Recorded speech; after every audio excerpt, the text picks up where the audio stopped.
ਸਤਿ ਸ਼੍ਰੀ ਅਕਾਲ ਜੀ। ਮੈਂ ਵਿਕਰਮਜੀਤ ਸਿੰਘ ਅੱਜ ਤੁਹਾਡੇ ਸਾਹਮਣੇ ਲੈ ਕੇ ਆਇਆ ਹਾਂ ਇੱਕ ਨਵੀਂ ਲੈਕਚਰ ਸੀਰੀਜ਼। ਇਹ ਲੈਕਚਰ ਸੀਰੀਜ਼ ਅਕਾਊਂਟਿੰਗ 'ਤੇ ਹੋਊਗੀ। ਆਪਾਂ ਗੱਲ ਕਰਾਂਗੇ ਪਹਿਲਾਂ basic accounting the, basics of accounting, ਫਿਰ ਅਕਾਊਂਟਿੰਗ ਦੀ ਬ੍ਰਾਂਚਸ, ਠੀਕ ਹੈ। ਅਤੇ ਇਹਨਾਂ ਬ੍ਰਾਂਚਸ ਨੂੰ ਆਪਾਂ ਡਿਟੇਲ 'ਚ ਪੜ੍ਹਾਂਗੇ। ਅਤੇ ਇਹ ਲੈਕਚਰ ਸੀਰੀਜ਼ ਲਗਾਤਾਰ 1 ਤੋਂ 2 ਮਹੀਨੇ ਤੱਕ ਚੱਲੂਗੀ ਅਤੇ ਅੱਗੇ ਵੀ ਚੱਲੂਗੀ। ਜਦੋਂ ਤੁਸੀਂ ਮੈਨੂੰ ਕੋਈ ਵੀ ਆਪਣੀ ਡਿਮਾਂਡ ਦੱਸ ਕੇ ਕਮੈਂਟ ਬਾਕਸ 'ਚ ਜਾਂ ਮੈਨੂੰ ਇੱਥੇ ਮੇਰੇ ਈਮੇਲ 'ਤੇ ਜਾਂ ਕੰਟੈਕਟ 'ਤੇ ਵਟਸਐਪ ਕਰਕੇ ਦੱਸੋਗੇ ਤਾਂ ਮੈਂ ਅੱਗੇ ਵੀ ਲੈਕਚਰ ਬਣਾਊਂਗਾ। ਚਲੋ ਆਪਾਂ ਬੇਸਿਕਸ ਆਫ ਅਕਾਊਂਟਿੰਗ ਹੁਣ ਸ਼ੁਰੂ ਕਰਦੇ ਹਾਂ। ਪਹਿਲਾਂ ਆਪਾਂ ਸ਼ੁਰੂ ਕਰਾਂਗੇ ਵਾਟ ਇਜ਼ ਅਕਾਊਂਟਿੰਗ। ਅਕਾਊਂਟਿੰਗ ਕੀ ਹੈ? ਜੇ ਗੱਲ ਕਰੀਏ ਅਕਾਊਂਟਿੰਗ ਇਹ ਪ੍ਰੋਸੈਸ ਹੈਗੀ, ਠੀਕ ਹੈ। ਕੀ ਕਰਨ ਦੀ? Recording financial transactions pertaining to a business, ਠੀਕ ਹੈ। ਹੁਣ ਇਹ ਪ੍ਰੋਸੈਸ ਹੈਗੀ ਰਿਕਾਰਡ ਕਰਨ ਦੀ, ਯਾਨੀ ਕਿ ਲਿਖਣ ਦੀ। ਫਾਈਨੈਂਸ਼ੀਅਲ ਟ੍ਰਾਂਜੈਕਸ਼ਨ, ਫਾਈਨੈਂਸ਼ੀਅਲ ਜਿਹੜੀ ਮਨੀ ਰਿਲੇਟਡ ਹੈ, ਜਿਨ੍ਹਾਂ ਨੂੰ ਮਨੀ 'ਚ ਮਈਅਰ ਕੀਤਾ ਜਾ ਸਕਦਾ ਹੈ ਇੱਕ ਬਿਜ਼ਨਸ ਨਾਲ, ਠੀਕ ਹੈ। ਹੁਣ ਇੱਥੇ ਸਮਝਣ ਦੀ ਗੱਲ, ਟ੍ਰਾਂਜੈਕਸ਼ਨ ਕੀ ਹੁੰਦੀ ਹੈ? ਜੋ ਦੋ ਪਾਰਟੀਜ਼, ਠੀਕ ਹੈ, ਦੋ ਪਾਰਟੀਜ਼ ਆਉਂਦੀਆਂ ਹੈਗੀਆਂ ਅਤੇ ਉਹ ਡੀਲ ਕਰਦੀਆਂ ਹੈਗੀਆਂ ਇੱਕ ਦੂਸਰੇ ਨਾਲ ਕਿਸੇ ਵੀ ਲੈਣ ਦੇਣ। ਇੱਕ ਇਹਨੂੰ ਸਰਵਿਸਿਜ਼ ਜਾਂ ਗੁਡਸ ਦਿੰਦੀ ਹੈ, ਇੱਕ ਸਰਵਿਸਿਜ਼ ਜਾਂ ਗੁਡਸ ਦਿੰਦੀ ਹੈ, ਦੂਸਰੀ ਕੀ ਹੈ? ਮਨੀ ਦਿੰਦੀ ਹੈ। ਇਹ ਟ੍ਰਾਂਜੈਕਸ਼ਨ ਹੋ ਗਈ, ਠੀਕ ਹੈ, ਫਾਈਨੈਂਸ਼ੀਅਲ ਟ੍ਰਾਂਜੈਕਸ਼ਨ। ਅਤੇ ਬਿਜ਼ਨਸ ਨਾਲ ਰਿਲੇਟਡ ਹੈ। ਬਿਜ਼ਨਸ ਕੋਈ ਵੀ ਹੋ ਸਕਦਾ ਹੈਗਾ, ਇੰਡੀਵਿਜੂਅਲ ਦਾ ਹੋ ਸਕਦਾ, ਪਾਰਟਨਰਸ਼ਿਪ, ਕੰਪਨੀ, ਠੀਕ ਹੈ। ਯਾਨੀ ਕਿ ਅਕਾਊਂਟਿੰਗ ਕੀ ਹੈ? ਪ੍ਰੋਸੈਸ ਹੈ ਰਿਕਾਰਡਿੰਗ ਕਰਨ ਦੀ financial transactions pertaining to a business, okay. ਹੁਣ ਅਕਾਊਂਟਿੰਗ ਨੂੰ ਜਿਹੜੀ ਪ੍ਰੋਸੈਸ ਕਿਹਾ ਜਾਂਦਾ ਹੈ, ਇੱਕ ਤਾਂ ਪਹਿਲਾ ਐਸਪੈਕਟ ਹੋ ਗਿਆ ਰਿਕਾਰਡਿੰਗ, ਫਿਰ summarising, analysing, reporting these transactions to oversight agencies, regulators and tax collection entities. ਪਹਿਲਾਂ ਰਿਕਾਰਡ ਕਰਦੇ ਹਾਂ, ਸਮਰਾਈਜ਼ ਕਰਦੇ ਹਾਂ, ਐਨਾਲਾਈਜ਼ ਕਰਦੇ ਹਾਂ, ਫਿਰ ਇਹਨਾਂ ਰਿਪੋਰਟ ਕਰਦੇ ਹਾਂ ਇਹਨਾਂ ਸਾਰੀਆਂ ਟ੍ਰਾਂਜੈਕਸ਼ਨਸ ਨੂੰ ਇੰਟਰਸਟਡ ਪਾਰਟੀਜ਼ ਨੂੰ। ਉਹ ਆਪਾਂ ਅੱਗੇ ਪੜ੍ਹਾਂਗੇ ਲੈਕਚਰਸ 'ਚ, ਇੰਟਰਸਟਡ ਪਾਰਟੀਜ਼ ਕਿਹੜੀਆਂ ਹੈਗੀਆਂ। ਅਤੇ ਜਿਹੜੇ ਇਹ ਰਿਕਾਰਡ ਹੁੰਦੇ ਆ, ਅਕਾਊਂਟਿੰਗ ਕਿਉਂ ਕਰਦੇ ਹਾਂ? ਅਕਾਊਂਟਿੰਗ ਆਪਾਂ ਫਾਈਨੈਂਸ਼ੀਅਲ ਸਟੇਟਮੈਂਟਸ ਨੂੰ ਪ੍ਰੀਪੇਅਰ ਕਰਨ ਲਈ ਕਰਦੇ ਹਾਂ, ਠੀਕ ਹੈ। ਫਾਈਨੈਂਸ਼ੀਅਲ ਸਟੇਟਮੈਂਟਸ ਹੈ, ਠੀਕ ਹੈ। ਕੀ ਹੈ ਇਹ? ਆਪਾਂ ਰਿਕਾਰਡਿੰਗ ਕੀਤੀ, ਰਿਕਾਰਡਿੰਗ ਕਰਕੇ ਆਪਣਾ ਬਿਜ਼ਨਸ ਵੀ ਬਹੁਤ ਫੈਲਿਆ ਹੋਇਆ, ਲੱਖਾਂ ਦੀ ਟ੍ਰਾਂਜੈਕਸ਼ਨ ਹੋ ਗਈਆਂ। ਹੁਣ ਫਾਈਨੈਂਸ਼ੀਅਲ ਸਟੇਟਮੈਂਟਸ ਇੱਕ ਕੰਸਾਈਜ਼ ਸਮਰੀ ਹੈ, ਇੱਕ ਸੰਖੇਪ ਜੀ ਉਹਨਾਂ ਸਾਰੀਆਂ ਟ੍ਰਾਂਜੈਕਸ਼ਨਸ ਦੀ ਇੱਕ 2 ਜਾਂ 3 ਪੇਜ ਦੀ ਆਪਾਂ ਕਹਿ ਸਕਦੇ ਹਾਂ ਸਮਰੀ ਹੈ ਇੱਕ, ਠੀਕ ਹੈ। ਇੱਕ ਸਾਲ ਨਾਲ ਜਾਂ ਇੱਕ ਮਹੀਨੇ ਨਾਲ ਰਿਲੇਟਡ ਅਕਾਊਂਟਿੰਗ ਪੀਰੀਅਡ ਨਾਲ। ਇਹ ਕੀ ਕਰਦੇ ਆ? ਸਮਰਾਈਜ਼ ਕਰਦੇ ਆ ਕੰਪਨੀ ਦੇ ਆਪਰੇਸ਼ਨਸ P&L ਅਕਾਊਂਟ 'ਚ, ਫਾਈਨੈਂਸ਼ੀਅਲ ਪੋਜੀਸ਼ਨ ਦੱਸਦੇ ਆ ਬੈਲੈਂਸ ਸ਼ੀਟ 'ਚ, ਅਤੇ ਕੈਸ਼ ਫਲੋ ਦੱਸਦੇ ਹੈਗੇ ਕੈਸ਼ ਫਲੋ ਸਟੇਟਮੈਂਟ 'ਚ। I hope you got it. ਹੁਣ ਆਪਾਂ ਅੱਗੇ ਚੱਲਦੇ ਹਾਂ। ਹੁਣ ਕਈ ਲੋਕ ਇਹਨੂੰ ਲੈਂਗੁਏਜ ਆਫ ਬਿਜ਼ਨਸ ਵੀ ਕਹਿੰਦੇ ਆ। ਵਾਈ? ਬਿਕਾਜ਼ ਆਪਾਂ ਆਪਦਾ ਜਿਹੜਾ ਹਰੇਕ ਬੰਦੇ ਦੀ ਆਪਦੀ ਲੈਂਗੁਏਜ ਹੈ, ਹਰੇਕ ਕੰਟਰੀ ਦੀ, ਹਰੇਕ ਰੀਜਨ ਦੀ, ਠੀਕ ਹੈ। ਅਤੇ ਜੇ ਗੱਲ ਕਰੀਏ ਬਿਜ਼ਨਸ ਦੀ, ਬਿਜ਼ਨਸ ਨੇ ਟ੍ਰਾਂਜੈਕਸ਼ਨ ਕੀਤੀਆਂ, ਬਿਜ਼ਨਸ ਨੇ ਆਪਰੇਸ਼ਨ ਕੀਤੇ। ਹੁਣ ਬਿਜ਼ਨਸ ਨੇ ਆਪਾਂ ਨੂੰ ਕਮਿਊਨੀਕੇਟ ਕਰਨਾ ਵੀ ਮੇਰੀ ਕੀ ਪੋਜੀਸ਼ਨ ਹੈ, ਤਾਂ ਉਹ ਕਾਹਦੇ ਨਾਲ ਹੀ ਕਮਿਊਨੀਕੇਟ ਕੀਤਾ ਜਾਂਦਾ? ਅਕਾਊਂਟਿੰਗ ਨਾਲ। ਅਤੇ ਅਕਾਊਂਟਿੰਗ ਦਾ ਐਂਡ ਰਿਜ਼ਲਟ ਕਿਹਨੂੰ ਕਿਹਾ ਜਾਂਦਾ? ਐਂਡ ਰਿਜ਼ਲਟ ਕਿਹਨੂੰ ਕਿਹਾ ਜਾਂਦਾ ਅਕਾਊਂਟਿੰਗ ਦਾ? ਜੇ ਗੱਲ ਕਰੀਏ ਤਾਂ ਉਹ ਕਿਹਾ ਜਾਂਦਾ ਫਾਈਨੈਂਸ਼ੀਅਲ ਸਟੇਟਮੈਂਟਸ ਨੂੰ। ਫਾਈਨੈਂਸ਼ੀਅਲ ਸਟੇਟਮੈਂਟਸ ਨੂੰ ਅਕਾਊਂਟਿੰਗ ਦਾ ਐਂਡ ਰਿਜ਼ਲਟ ਕਿਹਾ ਜਾਂਦਾ, ਠੀਕ ਹੈ। ਅਤੇ ਯਾਨੀ ਕਿ ਅਕਾਊਂਟਿੰਗ ਕੀ ਹੈਗੀ? ਇਹ ਲੈਂਗੁਏਜ ਆਫ ਬਿਜ਼ਨਸ ਹੈਗੀ। ਅਤੇ ਲੈਂਗੁਏਜ ਬਿਜ਼ਨਸ ਕੀ ਦੱਸਦੀ ਹੈਗੀ?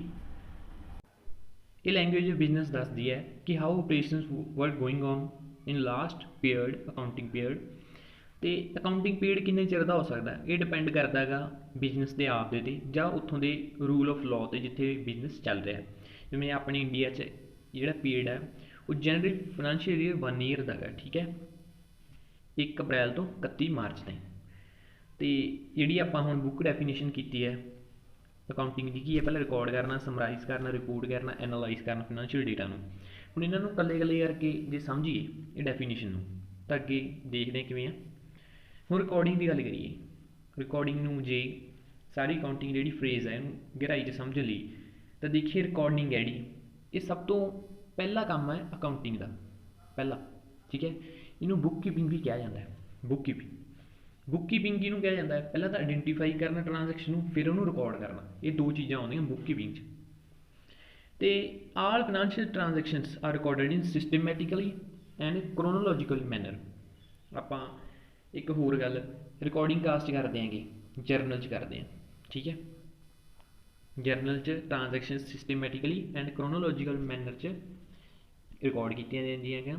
ਐਪਰੋਪਰੀਏਟ ਬੁੱਕਸ ਜਿਹੜੀਆਂ ਹੈਗੀਆਂ ਮੇਨਟੇਨ ਕੀਤੀਆਂ ਜਾਂਦੀਆਂ ਹੈਗੀਆਂ। ਅਤੇ ਇਹ ਜਿਹੜੀਆਂ ਬੁੱਕਸ ਹੈਗੀਆਂ फिर इन्हों यूज़ किया जाता है फाइनैंशियल अकाउंट्स प्रिपेयर करने लिए, ठीक है। ये अकाउंटिंग रिकॉर्ड्स है, ठीक है, जिस एंट्रीज की जाती तो फाइनैंशियल स्टेटमेंट्स में प्रिपेयर किया जाता है।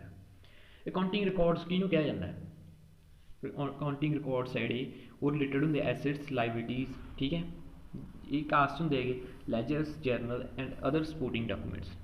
हुण एक इत्थे गल नोट करन योग है, रिकॉर्डिंग करते हैं जर्नल तो होर सबसिडरी बुक्स, ठीक है। जो लैजर है वो आप अगे डिस्कस करांगे। Recording is done in journals and other subsidiary books, okay. तो जी जर्नल एंट्री की जाती है उन्होंने सपोर्ट की किहड़े डॉक्यूमेंट करते हैं? इनवॉइस, ठीक है, भी आ ट्रांजैक्शन हो गई तो चैक्स वगैरह, वो एक प्रॉपर डॉक्यूमेंट होंगे, वो आप यकीन करके फिर आप एंट्री करते हैं, एवं नहीं करते, यानी कि वो एविडेंस होना चाहिए है अगे भी आपू एविडेंस देना है भी आ एंट्री सही है, तो वह एक बैकअप सपोर्टिंग डॉक्यूमेंट होंगे इनवॉइस या checks, okay. Recording is done in journal. अगे चलते हैं क्लासीफिकेशन। हुण क्लासीफिकेशन मैं तुहानूं कहा सी लैजर उत्थे लिखा होया सी, तो लैजर की जाती है क्लासीफिकेशन, ठीक है। क्लासीफिकेशन का मीनिंग जो देखिए तो किवें है, जर्नल एंट्रियां पातियां, आप बिजनेस है अपना मैन्युफैक्चर करते हैं, मैन्युफैक्चरिंग की मटीरियल भी खरीदते हैं, लेबर भी लगती है, ठीक है, होर बिजली का खर्चा, होर जो अदर एक्सपेंस ओवरहेड आ जाते वो आ गई, ठीक है। बहुत लखा सारी एंट्रियां हो गई एक साल च। हुण इन्हां नूं डील करने तो बहुत टाइम चाहिए, इन्हां नूं की कीता, इन्हां नूं एक सॉर्ट कर दिता, इहदे ग्रुपिंग कर दी जाती है एक डेजिगनेटेड नेम के थले कैटेगरी कर ली जाती है। हुण मैं एग्जाम्पल दूंगा सुनो भी इस अलग अलग अकाउंट बना लिते जाते हैं। हुण मैं इत्थे कहा सुनो लेबर है जिवें, ठीक है, तो वह अलग अकाउंट बना लिता जाऊगा, वो होगा भी अगे भी उन्होंने सब डिविजन की जाऊगी, तो मटीरियल का अलग, परचेजेस, ठीक है, सेल्स ये अलग बना लिता जाता भी एक थां की आपको हरेक ट्रांजैक्शन इन्हों के रिलेटेड मिल जाए, बुक्स में अं थलना ना पवे। आप फॉर एग्जाम्पल एक नोटबुक तो एंट्रीज लिख रहे थे फुल भर गई, ठीक है, उसके पहले पेज पर सेल की एंट्री है, फिर बचा लिया, आपको सारे पेज थलने पैणगे क्योंकि आपको याद नहीं होगा कि पेज पर कि एंट्री है। पर की है लेज़र ये काम नूं सौखा कर देंदी हैगी, आपनूं जिहड़ा हैगा अकाउंट के रिलेटेड एक पर्टिकुलर जिहड़ा हैगा उहदे हैडिंग के थल्ले सारी एंट्रियां मिल जांदियां हैगियां, ठीक है।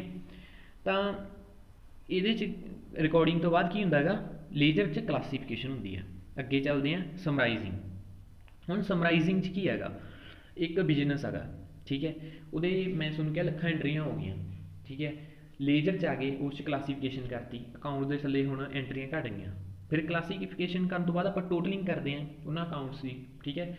आप एक हिसाब नाल प्रोसैस कर रहे हैं कि अकाउंटिंग की, तो जो आप उन्होंने सारिਆਂ की टोटलिंग करती तो अगे आप की करना है, फिर आप उन्होंने गांह बैलेंस लै जाने उन्होंने बैलेंसिस, ठीक है, समरी एक बना के, क्योंकि आप लखां एंट्रीज नाल नहीं डील कर सकते ही सिंगल एंट्री ना। हुण आप अकाउंट्स से एक भी लेबर नूं इकट्ठा रख लिया, जनवरी च होए, फरवरी च होए, मार्च च होए, सारे एक्सपेंसिस जिहड़े लेबर रिलेटेड मटीरियल रिलेटेड ये दो सब हैड च आप इन्हों काउंट कर लिया। सेल्स हुई अलग अलग महीने अलग अलग दिन ते अलग अलग टाइम पर, वो एक सब हैड च सेल च इकट्ठा कर लिया, ठीक है। तो जी समरी हैगी ये ट्रायल बैलेंस प्रिपेयर की जाती हैगी, ठीक है। कदों प्रिपेयर की जाती हैगी ये अकाउंटिंग पीरियड मैं तुहानूं पहले भी दस्सिया मंथ क्वार्टर और ईयर हो सकता है, ठीक है। जिहड़ा इस ईजली अंडरस्टैंडेबल लैंग्वेज होंदा गा, जिवें सिंपल लैंग्वेज, एक हैडिंग होंदी हैगी हरेक एक्सपेंस की, ठीक है, तो एक समरीज होंदी है। ट्रायल बैलेंस तो बाद की होंदा गा, ट्रायल बैलेंस है जी हैगी लिंक एक कहते हैं वो करती हैगी स्थापित करती है लेजर च ते फाइनैंशियल अकाउंट्स च।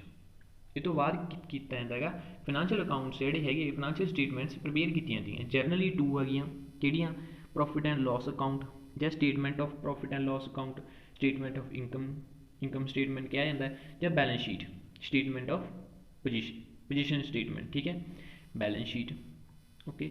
हुण अगे चलते हैं, जो आप समरी प्रिपेयर कर ली, प्रॉफिट एंड लॉस बना लिया, तो बैलेंस शीट बना ली। हुण इन्हां अकाउंट्स का कोई मतलब नहीं जिन्ना चिर इन्हां चों आपां कोई कनक्लूजन नहीं कढदे। कनक्लूजन मतलब आप बिजनेस अपना पिछले साल अपना ट्रांजैक्शन 1 अप्रैल तो 31 मार्च ताईं अंडरटेक कीतियां, काफ़ी एक्टिविटीज़ आप इनवॉल्व रहे, सेल की, परचेज की, काफ़ी लार्ज स्केल की। हुण ये अपन क्यों आप रिकॉर्ड के प्रिपेयर किए हैं, ये आप गल करांगे इंटरस्टिड पार्टी भी ਕਾਹਤੋਂ ਕੀਤਾ ਹੁੰਦਾ। ਪਰ ਜੇ ਆਪਾਂ ਮੈਨੇਜਮੈਂਟ ਦੇ ਵਿਊ ਪੁਆਇੰਟ ਨਾਲ ਦੇਖੀਏ, ਆਪਾਂ ਕਿਉਂ ਪ੍ਰਿਪੇਅਰ ਕੀਤਾ ਹੈ, ਕਿਉਂਕਿ ਆਪਾਂ ਦੇਖਣਾ ਚਾਹੁੰਦੇ ਹਾਂ ਪਿਛਲੇ ਸਾਲ ਕਿੱਥੇ ਕਮੀ ਪੇਸ਼ੀ ਸੀ, ਕਿੱਥੇ ਆਪਾਂ ਵਧੀਆ ਕੀਤਾ, ਕਿਵੇਂ ਕੁਛ ਸੀ ਆਪਣਾ ਬਿਜ਼ਨਸ, ਠੀਕ ਹੈ। ਉਹ ਆਪਾਂ ਐਨਾਲਾਈਜ਼ ਕਰਦੇ ਹਾਂ, ਵਿਸ਼ਲੇਸ਼ਣ ਕਰਦੇ ਹਾਂ ਫਾਈਨੈਂਸ਼ੀਅਲ ਡੇਟਾ ਦਾ, ਠੀਕ ਹੈ। ਕਿਉਂ ਕਰਦੇ ਹਾਂ, ਕਿਉਂਕਿ ਆਪਾਂ ਡਿਸੀਜਨ ਮੇਕਿੰਗ ਲੈਣੀ ਹੁੰਦੀ ਹੈਗੀ, ਠੀਕ ਹੈ। ਆਪਾਂ ਫਿਊਚਰ ਲਈ ਪਲਾਨ ਬਣਾਉਣੇ ਆ, ਪੋਲਿਸੀਜ਼ ਬਣਾਉਣੀਆਂ ਹੈਗੀਆਂ, ਇਹਨਾਂ ਪਲਾਨਸ ਨੂੰ ਐਗਜ਼ੀਕਿਊਟ ਕਰਨ ਲਈ ਇੰਟਰਪ੍ਰੇਟ ਕਰਨਾ ਹੈਗਾ ਡੇਟਾ ਨੂੰ, ਕਿਉਂਕਿ ਆਪਾਂ ਉਸ 'ਚ ਦੇਖਣਾ ਗਾ ਕਿੱਥੇ ਵੀਕਨੈਸਿਸ ਹੈ, ਕਿੱਥੇ ਸਟਰੈਂਥਸ ਹੈ, ਕਿੱਥੇ ਆਪਾਂ ਨੂੰ ਇਨਵੈਸਟ ਕਰਨ ਦੀ ਲੋੜ ਹੈਗੀ, ਠੀਕ ਹੈ। ਸੋ ਇੰਟਰਪ੍ਰੀਟਿੰਗ ਕਰਨਾ ਹੈਗਾ ਗਾ ਇੱਕ ਐਨਾਲਾਈਜ਼ ਕਰਨਾ ਫਾਈਨੈਂਸ਼ੀਅਲ ਡੇਟਾ ਨੂੰ, ਕਿਉਂਕਿ ਆਪਾਂ ਕਨਕਲੂਜਨ ਕੱਢਣਾ ਚਾਹੁੰਦੇ ਹਾਂ, ਕਨਕਲੂਜਨ ਕਰਕੇ ਆਪਾਂ ਡਿਸੀਜਨ ਮੇਕਿੰਗ ਕਰਨੀ ਹੈਗੀ, ਠੀਕ ਹੈ। ਇਹ ਤਾਂ ਹੋ ਗਿਆ ਚੌਥਾ ਪੁਆਇੰਟ। ਹੁਣ ਪੰਜਵਾਂ, ਉਹਦੀ ਸੌਰੀ ਮੈਂ ਸਲਾਈਡ ਕਰਨਾ ਐਡ ਕਰਨਾ ਭੁੱਲ ਗਿਆ, ਉਹ ਹੈਗਾ reporting. So what is reporting? ਆਪਾਂ ਰਿਕਾਰਡ ਕਰ ਲਿਆ, ਕਲਾਸੀਫਿਕੇਸ਼ਨ ਕਰ ਲਈ, ਫਾਈਨੈਂਸ਼ੀਅਲ ਅਕਾਊਂਟਸ ਪ੍ਰਿਪੇਅਰ ਕਰ ਲਏ, ਉਹਦਾ ਇੰਟਰਪ੍ਰੇਟ ਕਰਤਾ, ਠੀਕ ਹੈ। ਹੁਣ ਰਿਪੋਰਟ ਕਰਨਾ ਹੈਗਾ, ਕਿਹਨੂੰ ਕਰਨਾ? ਇੰਟਰਸਟਿਡ ਪਾਰਟੀਜ਼ ਨੂੰ। ਇੱਕ ਇੰਟਰਨਲ ਹੁੰਦੀ ਹੈ, ਇੱਕ ਐਕਸਟਰਨਲ ਹੁੰਦੀ ਹੈ, ਠੀਕ ਹੈ। ਇੰਟਰਨਲ ਤੇ ਐਕਸਟਰਨਲ, ਠੀਕ ਹੈ।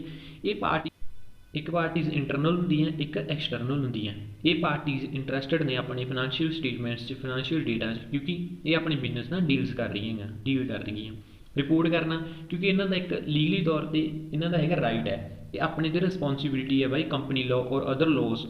ਕਿਉਂਕਿ ਆਪਾਂ ਰਿਪੋਰਟ ਕਰਨਾ ਹੈ, ਕਿਉਂਕਿ ਆਪਾਂ ਇਹਨਾਂ ਨਾਲ ਡੀਲ ਕੀਤਾ, ਆਪਣੇ ਇਹਨਾਂ ਦੇ ਰਿਸੋਰਸਿਸ ਆਪਣੇ ਕੋਲ ਹੈ, ਹੋਰ ਕਈ ਕੁਛ, ਠੀਕ ਹੈ। Reporting is making available the financial statements or other supporting data to internal and external parties.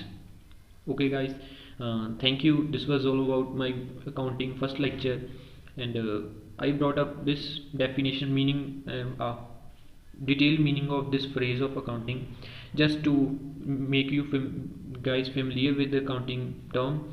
ਤੇ ਧੰਨਵਾਦ ਸਾਰਿਆਂ ਦਾ। ਹੋਰ ਜੇ ਤੁਹਾਨੂੰ ਵੀਡੀਓ ਚਾਹੀਦੀ ਹੈਗੀ ਤਾਂ ਤੁਸੀਂ ਮੈਨੂੰ ਕਹਿ ਸਕਦੇ ਹੋ, ਤੁਸੀਂ ਹੋਰ ਵੀ ਵੀਡੀਓਜ਼ ਮੇਰੇ ਚੈਨਲ 'ਤੇ ਵਿਜ਼ਿਟ ਕਰਕੇ ਦੇਖ ਸਕਦੇ ਹੋ, ਪਹਿਲਾਂ ਵੀ ਪਾਈਆਂ ਹੋਈਆਂ। Thank you.